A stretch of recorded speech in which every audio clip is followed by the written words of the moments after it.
Well, I decided that's BS. I ain't going out in that stuff. Well, the rain subsided and put the old Chevy back together. It's out there chugging along. Still smoking.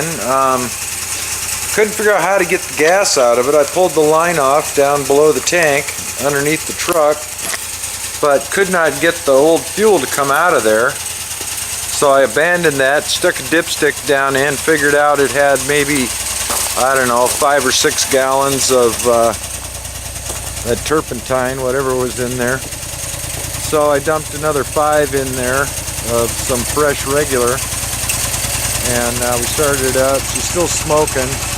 Doesn't smell as bad, but it doesn't smell great. And it's been sitting here idling now for probably a half an hour. This is a cold-blooded guy. I can still lay my hand right on the radiator there. I mean, it's warm, but it ain't hot. This thing runs cool. It's pretty nice. And got it to my accelerator pump kind of works.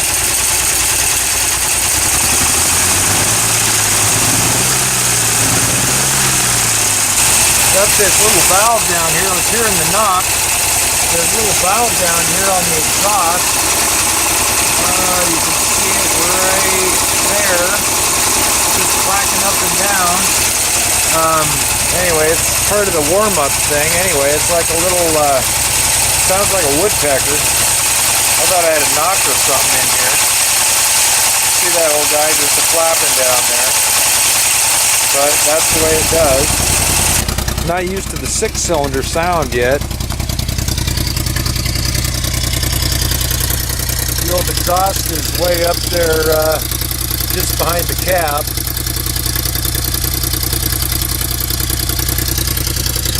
But there's no holes in it. And it's just up right in there in front of the rear wheels. Sounds like an old truck. It's got a idiot light on the oil, as well as a mechanical oil gauge, oil pressure gauge that does work. And there we go. That's 60 pounds of oil pressure. And yeah, not faltering. Rev it up a little bit, it goes up just a bit above 60. Amp meter there. Turn the headlights on, and you can see I'm charging. So that's a good thing. The fuel gauge doesn't work. It's telling me I'm full, and it told me I was full before I put fuel in it, so there's something wrong with the fuel gauge. I'll have to deal with that. Although it does have saddle tanks with the valve down here and all that crap. I gotta go through and make sure it all works. Temp gauge works. Like I said, she runs cool. So I'll take it out for a little test drive. I didn't get all my tires or anything done.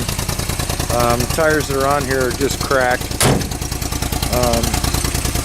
They were new, pretty well, fairly new, you can see, but it's back for all those years, and the sidewalls are all cracking out.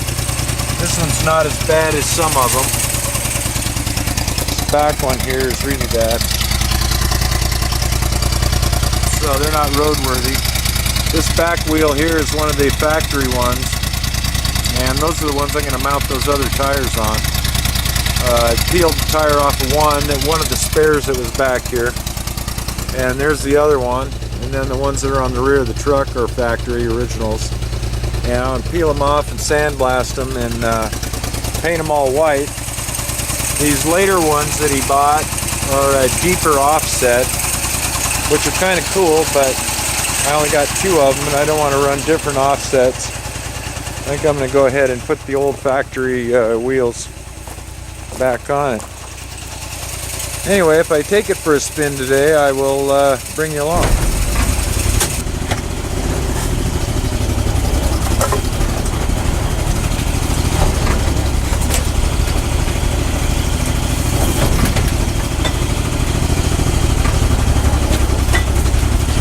Give me 40 acres and I might turn this thing around.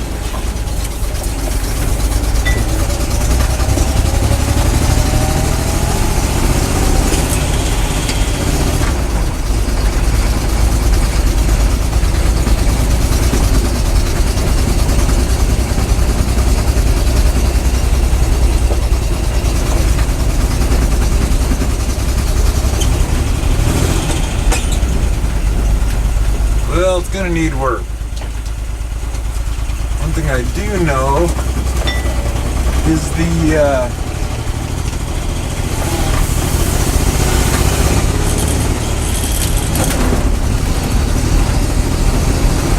distributor is not advancing.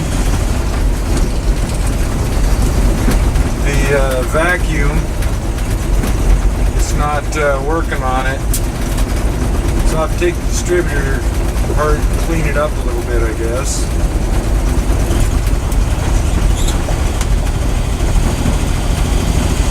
I think I'll use that guy's driveway to be turned around. Hopefully he won't mind.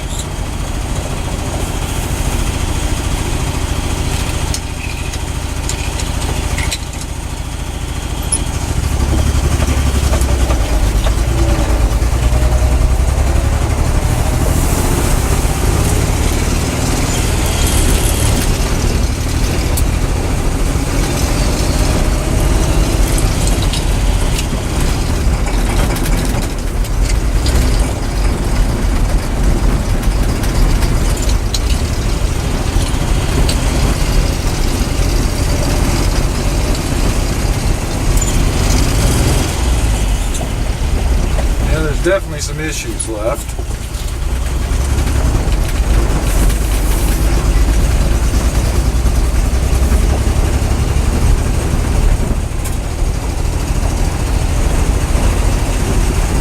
So I guess the points and condenser and cap and some distributor stuff is next.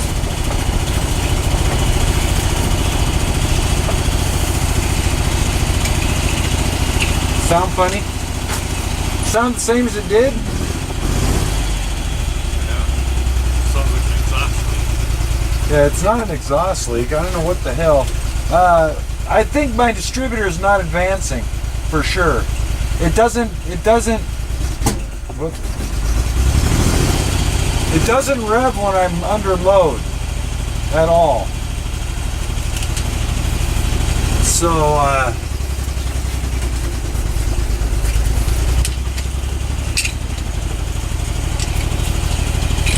am I going to clean it tomorrow?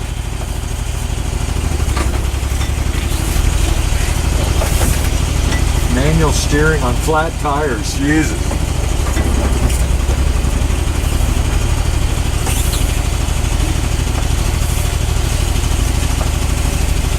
This thing's almost too big to fit in here. It's not a Volkswagen.